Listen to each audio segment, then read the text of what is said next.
Hello and welcome to this week's film review on The Saturday Hour. This week's movie under scrutiny is Atomic Blonde. The film begins in West Berlin in 1989. A British agent, Gascoigne, who is in possession of a list containing every Allied undercover operative in the USSR, is murdered. This list also contains the real identity of Satchel, an infamous double agent. The story is told from the perspective of Charlize Theron's character Lorraine, one of MI6's top field agents. We see Lorraine at the British Secret Service headquarters being questioned about what went wrong 10 days previously, which is when the main part of the story takes place. The story then jumps back and forth between this meeting in London and Berlin 10 days before. This is the start of some of the problems with Atomic Blonde. We now follow Lorraine 10 days back in time as she arrives in Berlin, literally days before the fall of the Berlin Wall and the end of Russia's hold over Germany. She is told to go there to recover the list, find Gascoigne's killer and assassinate Satchel.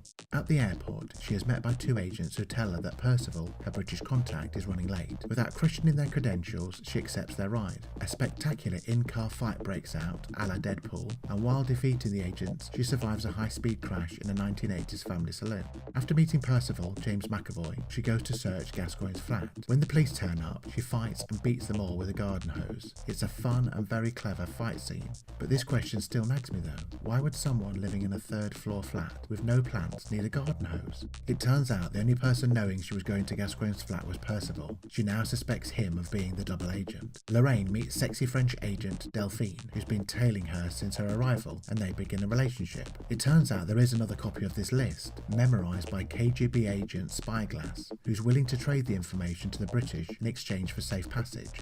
Are you confused yet? You will be. To tell you any more details would give away far too much, and probably melt your brain. I think the biggest problem with this film is that Atomic Blonde is set out to be an action thriller that only has two main leads, Theron and McAvoy. Its plot is deliberately over-confusing to cover the fact that one or neither of them is a double agent. I'm sorry to have to inform you that you are not going to be watching Tinker Tailor Soldier Spy with added action, or even a female James Bond. This film was very much written with a video game generation in mind. Even though the action is fast, hard and brilliantly staged, it still follows old school formula. As the movie progresses, like a video game, the people Theron fights become stronger, so the fights take longer. It's like she comes to the end of a level and has to fight the boss to get to the next part of the movie. Theron gives the performance a good go, but the script holds her back, though she does shine in the action sequences. You'll need to decide whether it's worth sitting through the silly, ridiculous and tedious parts of this movie to get to the good stuff. It's got a great 80s soundtrack though.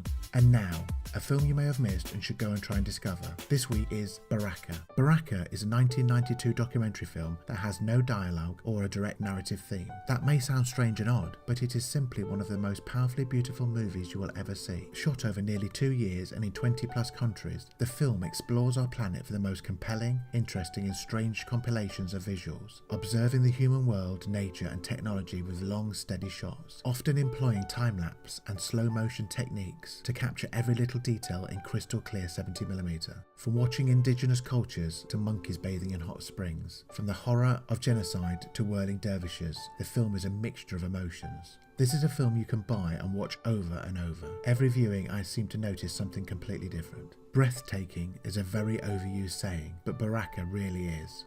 Until next week.